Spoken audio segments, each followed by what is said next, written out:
అన్న జూనియర్ అడ్వకేట్గా పనిచేస్తున్న శ్రావ్య మీ గిరిజన బిడ్డ అనుమానాస్పదంగా మృతి చెందింది. అసలు ఆ మృతికి గల కారణం ఎవరు, ఇది ఆత్మహత్య లేకుంటే హత్య అనేది కూడా బయటికి రాలేదు. ఒక గిరిజన నాయకులుగా మీరు ఏం చెప్తారు దీని గురించి క్లియర్? నా పేరు మొగిల్పాక నవీన్. నేను ఎస్ఎస్ విద్యార్థి సంఘానికి ప్రెసిడెంట్గా పనిచేస్తున్నా. మనం చాలా రోజులు చూస్తూనే ఉన్నాం, రాష్ట్రంలో గిరిజనుల మీద, ఆదివాసుల మీద, దళితుల మీద దాడులు జరుగుతున్నాం. ఈ విషయానికి వస్తే ఈ ప్రభుత్వం ఇంతవరకు మొన్నటికి మొన్న చైత్ర, ఈరోజు శ్రావ్య, ఇంత జరిగినా కానీ ప్రభుత్వం ఇంత సిగ్గు తెచ్చుకోలేకపోతుంది. ఇప్పటికైనా ఈ ప్రభుత్వం సిగ్గు తెచ్చుకొని ఎవరైతే దోషులు ఉన్నారో వాళ్ళని తక్షణమే, ఈ శ్రావ్య కుటుంబానికి అయితే ఎలాంటి అన్యాయం జరిగిందో వాళ్ళ కుటుంబం ఏమైతే కోరుకుంటుందో ఆ తక్షణమే గవర్నమెంట్ వాళ్ళు ఏమనుకుంటే అది చేయాలి. ఎందుకంటే గవర్నమెంట్ ఇంతకుముందు ఉన్న డీజీపీ కావచ్చు, వీళ్ళంతా కావచ్చు, ఇంతకుముందు మనం చూసిన మహబూబ్నగర్ ప్రాంతంలో ఒక అమ్మాయి చేస్తే వెంటనే ఎన్కౌంటర్ చేసారు. అలాంటిదే ఇక్కడ జరగాలి, అలాంటివి జరగాలి. ఎందుకంటే అలాంటి జరిగినప్పుడే అమ్మాయిల మీద దాడి చేసినప్పుడు ఇలాంటి హంతకులను శిక్షిస్తేనే ఏమన్నా మార్పు వస్తుంది తప్పితే, లేకుంటే ఇలా జరుగుతూ వదిలిండే వ్యవస్థ. ఇలాంటి మార్పును మనం ఖచ్చితంగా తీసుకొని రావాలి. మనం అందరం ఖచ్చితంగా మీడియా వాళ్ళైనా కానీ, పోలీస్ డిపార్ట్మెంట్ వాళ్ళైనా కానీ, ఇక్కడ పోలీస్ డిపార్ట్మెంట్ గవర్నమెంట్ కూడా చెప్తున్నా, పోలీస్ డిపార్ట్మెంట్కి ఇంతవరకు ఏమంటారు హోమ్ మినిస్టర్ లేడు, హోమ్ మినిస్టర్ వ్యవస్థ లేదు. మరి రేవంత్ రెడ్డి గారు మరి హోమ్ మినిస్టర్ లేరు, మరి మీరే అంత అని చెప్పారు. మీరున్నప్పుడే ఒక అమ్మాయి ఈరోజు చనిపోయింది, అది అడ్వకేట్ అమ్మాయి. అంటే 4వ సంవత్సరం చదువుతున్న అమ్మాయి మీదనే, ఒక అడ్వకేట్ మీదనే ఇలాంటి జరిగితే ఏం చేయలేని పరిస్థితి. నార్మల్ వ్యక్తి జరిగితే ఏం పరిస్థితి? ఒక అడ్వకేట్ మీద జరిగింది ఈరోజు, ఒక నార్మల్ వ్యక్తి మీద జరిగితే ఎవరు అడగాలి? అడ్వకేట్ వచ్చిన అడుగుతారు, ఒక పోలీసు వచ్చి అడుగుతారు. అలాంటి వాళ్ళ మీద దాడి జరిగినప్పుడు ఎవరు అడగాలి? ఇలాంటి ప్రభుత్వం ఉన్నప్పుడు మీకు సిగ్గు నాకు ఇంతనన్నా. ఇప్పటికైనా ఇది ఆత్మహత్య చేసుకుంది మీ అమ్మాయి అని చెప్పేసి ఆ ఫోటోలు వీడియోలు కూడా బయటకు పెట్టడం జరిగింది కదా, దాని గురించి ఒక్కటే బ్రదర్, ఈ అమ్మాయి ఇప్పుడు ఆత్మహత్య చేసుకున్న ప్రయత్నం అమ్మాయికి లేదు భయ్య. ఎందుకంటే అడ్వకేట్ చదవాల్సిన అమ్మాయి అడ్వకేట్ చదువుతుందంటే ఎంతో మంది న్యాయం చేయాలని అడ్వకేట్ అవుతుంది. ఒక ఆత్మహత్య చేసుకున్న పిరికామె కాదు, అడ్వకేట్ పిరుకోలా. ఆత్మహత్య చేసుకున్న అమ్మాయికి లేదు. ఖచ్చితంగా ఇది హత్యనే అని మేము అందరం అంటున్నాం. ఖచ్చితంగా దీనికి కారకులు అవ్వాలో ఖచ్చితంగా గవర్నమెంట్ వాళ్ళు శిక్షించాలి. ఆ శిక్షించిన వరకు మేము అందరం కొట్లాడతాం. జై భీమ్, జయ భారత్. ఇప్పుడు కారకులు ఎవరు అంటున్నారు కదా, కారకులు ఎవరు అని మీకు అనుమానం ఉంది?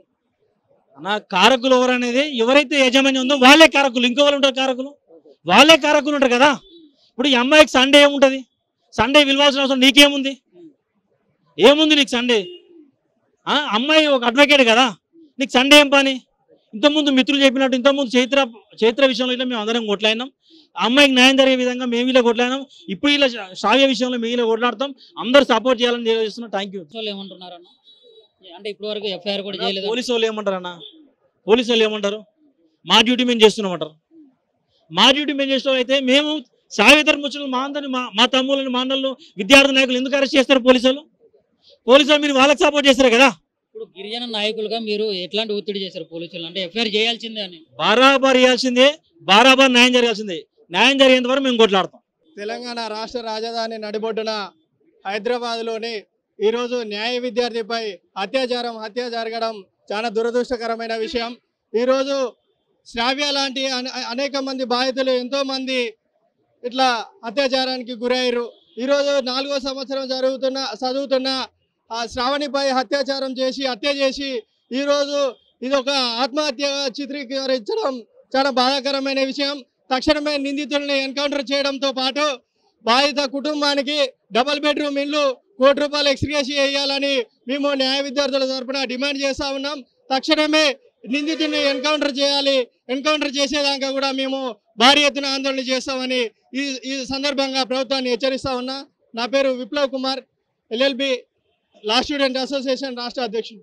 ఏదైతే శ్రావణి మీద హత్య జరిగిందో పోలీసు వాళ్ళు ఇప్పటి వరకు ఎఫ్ఐఆర్ని బహిర్గతం చేయలేదో ఆ ఎఫ్ఐఆర్ని బహిర్గతం చేయాలని కూడా మేము కోరుతా ఉన్నాం.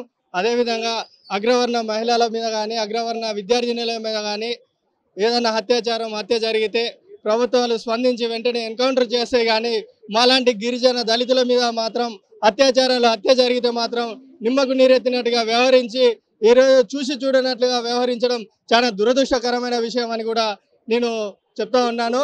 తక్షణమే ఎఫ్ఐఆర్ని బహిర్గతం చేయాలి, నిందితుడిని కఠినంగా శిక్షించి ఎన్కౌంటర్ చేయాలని నేను డిమాండ్ చేస్తూ ఉన్నాను. ఈరోజు జరిగినటువంటి ఏదైతే సంఘటన ఉందో ఇది చాలా తీవ్రం, రాష్ట్రాన్ని చాలా దిగ్భ్రాంతికి గురి చేస్తూ ఉంది. కేవలం ఎస్సీ ఎస్టీల మీద మాత్రమే ఇలాంటి దాడులు జరుగుతూ ఉన్నాయి. అదే అగ్రకులాల మీద దాడులు జరిగితే ఇమ్మీడియట్లీగా గవర్నమెంట్ వాళ్ళు స్పందించి ఇమ్మీడియట్లీగా ఎన్కౌంటర్లు ఇస్తారు. దానికి ఎగ్జాంపుల్గా మనం దిశ కేసును తీసుకోవచ్చు. ఇదే దిశ కేసు మీద ఇలాంటి జరిగితే వితిన్ 1 వీక్లో వాళ్ళందరూ ఎన్కౌంటర్ చేశారు. కేవలం గిరిజనుల మీద దాడి జరిగితే లాస్ట్ టైం కూడా చైత్రాకి జరిగితే ఇలాంటివి రిపీట్ అవుతా ఉన్నాయి. ఆమెని ఖచ్చితంగా ఇది 100% రేప్ అండ్ మర్డర్ అని మేము భావిస్తా ఉన్నాం. బికాస్ ఎందుకు ఈ విషయం చెప్తున్నట్టే, మార్నింగ్ తను డ్యూటీకి వెళ్ళినప్పుడు పాయింట్తో వెళ్ళింది, ఈ రోజు హ్యాంగ్ చేసుకున్నప్పుడు పాయింట్ లేదు తనకి. సో ఖచ్చితంగా వీళ్ళు దీని కేసును పక్కదారి పట్టించే ప్రయత్నం జరుగుతూ ఉంది. ఇక్కడ క్లియర్గా కనీసం వాళ్ళకి ఇక్కడ జరిగినటువంటి ఎఫ్ఐఆర్ని కూడా ఇక్కడ చూపించలేకపోతా ఉన్నారు, బయటికి రిలీజ్ చేసలేకపోతున్నారు. వాళ్ళ పేరెంట్స్ని వాళ్ళందరినీ మభ్యపెట్టి పక్కా తీసుకుపోయి సెటిల్మెంట్లు చేసే ప్రయత్నం చేస్తూ ఉన్నారు. ఇలాంటి పునరావృతం కాకుండా ఈ గవర్నమెంట్ ఇమ్మీడియట్గా చూసుకోవాలి. కేవలం దళితులకు న్యాయం, లేకపోతే గిరిజనులకు న్యాయం, రెడ్లకు న్యాయం అన్నట్టు ఖచ్చితంగా ఈ గవర్నమెంట్ అల్లే ఫాలో అవుతూ ఉన్నాయి. అవి కాకుండా ప్రజలందరూ కూడా సమానంగా ఉండాలి. కాబట్టి ఖచ్చితంగా న్యాయపరంగా ఏదైతే అవసరమో ఆ అవసరాన్ని ఖచ్చితంగా వాళ్ళకి ఇవ్వాల్సిందే. లేకపోతే ఈ ఖచ్చితంగా రేపు రాబోయే రోజుల్లో ప్రభుత్వాన్ని ఖచ్చితంగా ఎదిరిస్తాము. ఈ ఉద్యమాన్ని ఇంకా బలంగా ప్రజలకు తీసుకుపోతాం. ఈ ఉద్యమాన్ని ఇక్కడ ఉన్నటువంటి ప్రతి ఒక్క నాయకుడు ఎవరైనా సరే రాజకీయాలకు అతీతంగా ఒక మానవీయ కోణంలో చూసి వాళ్ళందరినీ ఖచ్చితంగా శిక్షించే విధంగా చూడాలి. ఇక్కడ ఉన్నటువంటి గిరిజన ఎమ్మెల్యేలు, దళిత ఎమ్మెల్యేలు ప్రతి ఒక్కరు కూడా మాట్లాడే విధంగా, మాట్లాడకపోతే మీరు ఎమ్మెల్యేలు ఉండి కూడా దండగా చెత్తగా కనీసం మీరు చెంచాలుగా బతకాల్సింది తప్ప వాళ్ళ ఖచ్చితంగా న్యాయం జరిగేంత వరకు ప్రతి నాయకుడు, ప్రతి ఒక్కరు కూడా పార్టీలకు అతీతంగా ఈరోజు జరిగిన శ్రావ్యకి ఇలాంటి అన్యాయాలు మళ్ళీ కాకుండా ప్రభుత్వం కఠిన చర్యలు తీసుకుని ఇమీడియట్గా వాళ్ళకి ఏదైతే సత్వర న్యాయం చేయాలో ఆ సత్వర న్యాయం ఖచ్చితంగా చేయాల్సిందే. లేకపోతే ఈ ఉద్యమాన్ని రాష్ట్ర వ్యాప్తంగా ఉధృతం చేస్తాం అని హెచ్చరిస్తా ఉన్నాం. ఇక్కడ చూసినట్లయితే తల్లిదండ్రులు కానీ లేకుంటే గిరిజన నాయకులు కానీ ఆందోళన అయితే వ్యక్తం చేసినటువంటి మాటలు కానీ ఆ విజువల్స్ కానీ మనం చూస్తూ ఉన్నాం. ఏంటంటే ఇది ముమ్మాటికి హత్య చేసి ఇట్లా లోపల గొల్లెం కూడా పెట్టకుండా బయట నుంచి కదా గడిపెట్టారు. కనీసం సీసీ ఫుటేజ్లు ఇవన్నీ కూడా మాయం చేశారు. ఇక్కడ పోలీస్ స్టేషన్లో ఎఫ్ఐఆర్ కూడా చేయనటువంటి పరిస్థితి. ఇప్పుడు కూడా ఎఫ్ఐఆర్ చేయలేదు, దాన్ని ఎఫ్ఐఆర్ని బహిర్గతం చేయలేదు. అక్కడ అరెస్ట్ చేసినటువంటి వ్యక్తిని కూడా మళ్ళీ తెల్లవారుజామున 3 గంటలకే రిలీజ్ చేశారు. అండ్ ఇప్పుడు గిరిజన బిడ్డ కాబట్టే ఇలాంటివన్నీ జరుగుతున్నాయి. ఇట్లా గిరిజన బిడ్డల మీద ఇంత దారుణం చేస్తారు. అదే రెడ్డి కానీ లేకుండా అగ్రకులస్తులకి ఎట్లాంటివి ఎందుకు జరగవు? అగ్రకులస్తులకు ఒకవేళ జరిగితే ఆ బిడ్డలకి తక్షణమే న్యాయం జరుగుతుంది, తక్షణమే ఎఫ్ఐఆర్ జరుగుతుంది. కానీ ఇప్పటికీ కూడా ఎఫ్ఐఆర్ చేయనటువంటి పరిస్థితులు అయితే ఉన్నాయి. ఎఫ్ఐఆర్ చేశా అంటున్నారు కానీ దాన్ని బహిర్గతం అయితే చేస్తలేదు. తక్షణమే ఆ ఎఫ్ఐఆర్ నోటిని అయితే బహిర్గతం చేయాలని చెప్పేసి గిరిజన నాయకులు ఖచ్చితంగా న్యాయం జరగాలి. మా బిడ్డకైతే ఎట్లయితే జరిగిందో ఎవరైతే కారకులు ఉన్నారో వాళ్ళకి అట్లనే శిక్ష పడాలి, వాళ్ళని ఎన్కౌంటర్ చేయాలి. ఇదేందో మన గవర్నమెంట్ అనేది తక్షణమే దీని గురించి చర్యలు చేపట్టి న్యాయం జరగాలి. లేకుంటే రాష్ట్ర వ్యాప్తంగా కూడా గిరిజన నాయకులు కానీ లేకుంటే దాని గిరిజనులు అందరూ కూడా రాష్ట్ర వ్యాప్తంగా కూడా పెద్ద ఎత్తున ఉద్యమాలు చేసేటటువంటి పరిస్థితులు అయితే ఉన్నాయని చెప్పేసి అయితే ఇక్కడ విద్యార్థి నాయకులు అయితే చెప్పడం జరిగింది. ఆ తల్లి కూడా కొన్ని డిమాండ్స్ అయితే చెప్తా ఉన్నారు.